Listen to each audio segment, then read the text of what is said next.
Joo, melkein 2 vuotta tuli taukoa niin tuon onnettomuuden takia näistä hypyistä. Kyllähän se vähän jännittävää on hypätä sen jälkeen. Ensimmäinen hyppy olikin vähän semmonen vauhdinhakuhyppy ja sehän nähtiinkin, että se meni vähän pitkäksi. Jarruttaminenkin jäi vähän viime tinkaan, niin meni tonne ojaan puolelle.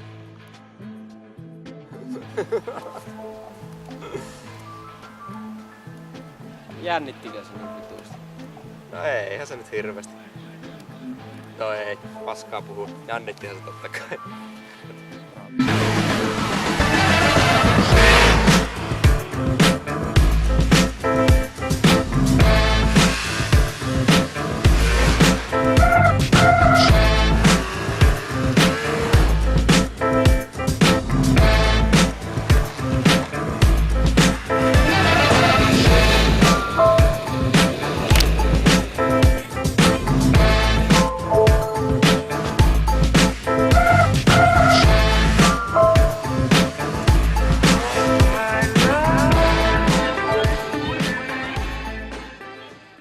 No nyt olisi tarkoitus treenata tää vuosi mahdollisimman paljon ja aktiivisesti ja